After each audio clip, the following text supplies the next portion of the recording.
Сәлем балалар, ана тілі пәнінен 73-ші сабақ заттың қимылын білдіретін сөздер тақырыбын өтеміз.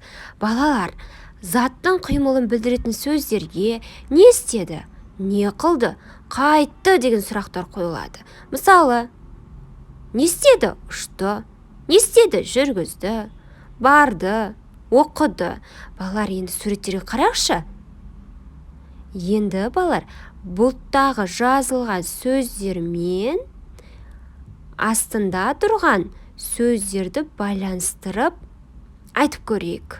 Жүзеді. Не жүзеді балалар? Балық жүзеді, дұрыс айтасыңдар. Және қайық жүзеді, дұрыс. Тағы қандай суреттерді көріп тұрмыз? Қарлығаш. Қарлығаш не істейді? Қарлығаш ұшады, иә балалар? Көбелекше. Көбелек те ұшады, иә балалар? Келесі, гүл өседі. Ал тал бізде өседі екен, е балалар, жарайсыңдар. Олай болса, бірінші атуға қарайық, мәтінді түсініп оқы. Тақырыбы табиғат құбылыстары. Табиғатта әртүрлі өзгерістер болып тұрады. Күн мен түн алмасады. Жаңбыр, қар, бұршақ жауады. Жел соғып, күн күркірейді. Найзағай жарқылдайды. Қар ериді, су тасиды. Өзендер мен көлдерге мұз қатады. Табиғаттағы мұндай өзгерістер табиғат құбылыстары деп аталады. Дүниетану анықтамалығынан. Балалар, табиғатта қандай өзгерістер болады? Я, дұрыс айтасыңдар. Табиғатта түрлі өзгерістер болады. Жаңбыр жауы мүмкін, қар жауы, бұршақ жауы мүмкін, жел соғуы мүмкін, балалар, күн күркіреп, найзағай ойнауы мүмкін. Міне осының барлығы табиғаттағы өзгерістерге жатады. Ал балалар, табиғат құбылыстарына нелер жатады? Дұрыс айтасыңдар. Балалар, табиғаттағы түрлі өзгерістерді біз табиғат құбылыстары деп атаймыз, балалар? Жақсы, балалар, жарайсыңдар. Олай болса, балалар, келесі екінші жаттығуға қарайық. Екінші жаттығу. Көп нүктенің орнына керекті сөзді қойып жаз.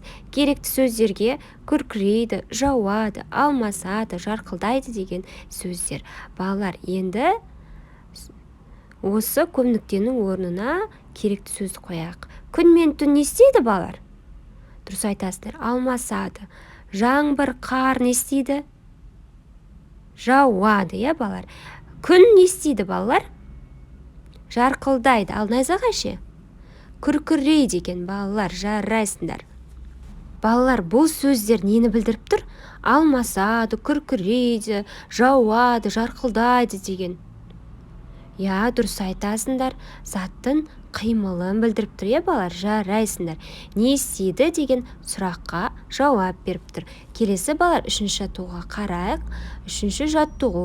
Сөйлемдерді тиісті сөздермен толықтырып айтады. Балалар, тиісті сөздерді толықтырайық. Тиін жаңғақты не істейді? Жейді. Піл тышқаннан қорқады екен, балалар. Жақсы. Келесі, түлкі арыстаннан қорқады, балалар? Жақсы, керемет. Жарайсыңдар, балалар. Осымен біздің сабағымыз аяқталды. Каналға жазылып, лайк басып, комментарий қалдыруды ұмытпаймыз. Сау болыңдар, балалар.